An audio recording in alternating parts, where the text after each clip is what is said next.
James Gorman, CEO and President of Morgan Stanley, along with Chairman John Mack and former Chairman of the firm, Parker Gilbert. You saw them just ringing the closing bell. They are here to celebrate Morgan Stanley's 75th anniversary, and they join us first. Great to have you on the program, gentlemen. Good to be here. Thank you. Congratulations on 75 years. Parker Gilbert, let me begin with you. What does this mean to you?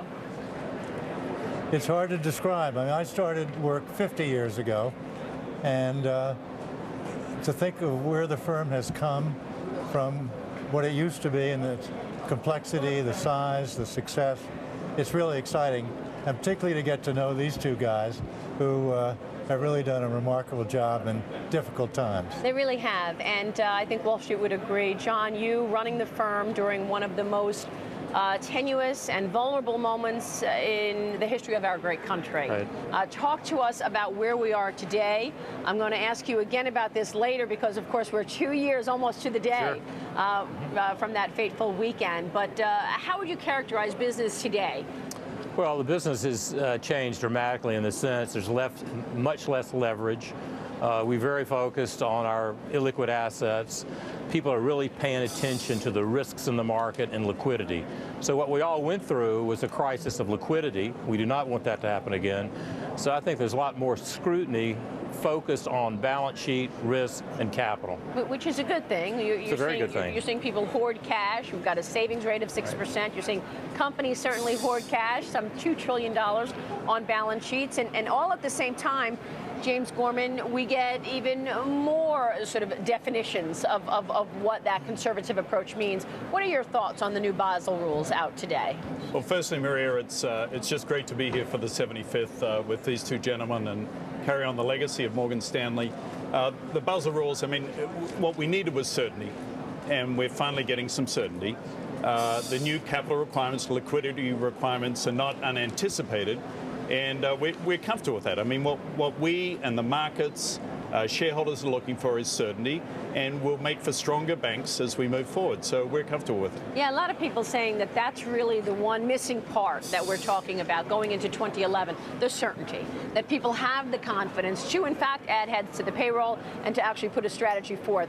You are leading the firm with a very clear strategy. Yes. And post the Morgan Stanley Smith Barney deal, you are very much focused on not only the institution, but the retail investor. So let me get your thoughts on where that retail investor is today, given the fact that that flash crash seems to have sent them running, and we're still trying to figure out where that confidence comes from to get them back. Do you worry that you've got too many feet in that retail bucket? Well, no, I don't worry about that. We're delighted to have feet in that bucket. It gives us great balance, very stable revenues, and it's a business we know and understand.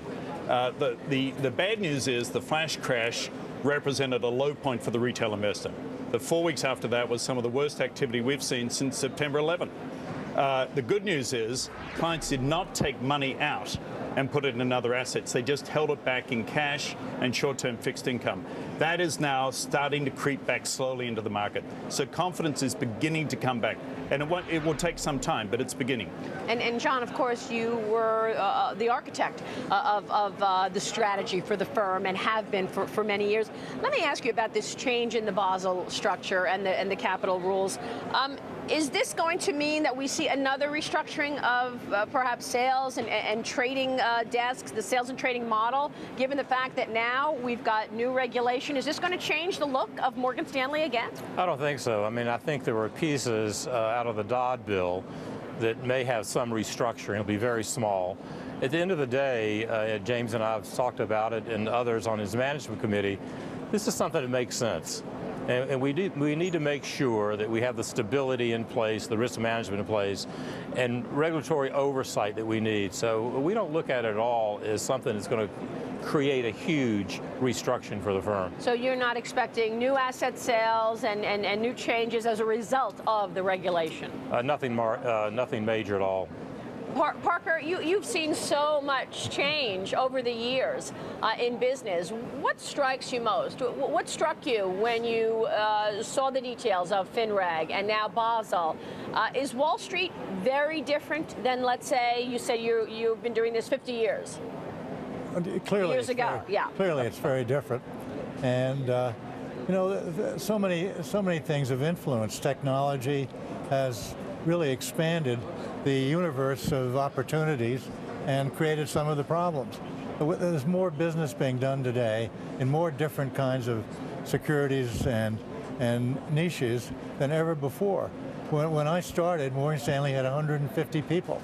Now, James, 60,000. 60,000. So, you know, it's mind-blowing. It really is. But I think the service and the commitment and the whole idea of Morgan Stanley and its culture can survive and will survive and will be important. And of course has survived quite strongly. 2 years later, I asked John the question, but James, what about you? 2 years after that fateful weekend when Lehman declared bankruptcy, what do you say about the business today? Well, the business has obviously changed, but it's just as exciting. Companies and governments need access to the capital markets. Investors need investment choices, and asset managers need to prudently put that to work. So we're in the middle of the vortex of a lot of activity that's going to take place for the next 10 years. So frankly, I'm very excited about it. John, are you, I know that the firm has ties to a bunch of hedge funds. Are you looking at ways to change that as a result of the Volcker rule? A lot of people talk about the Volcker rule, by the way, as one of the changes that we're seeing, and yet it's not how we got here. Well, clearly things will need to be analyzed and looked at. Greg Fleming is running that for James, and we'll be doing that analysis. But it's too early to make any decision on that rule and what's going to happen. As you know, it's 2,200 pages. It goes to committee and workout. You got to interpret it. It's going to take a while. So let's not jump to any conclusions until we go and get through all that paperwork. It certainly is open to interpretation. It is. Gentlemen, thank you very much for joining us.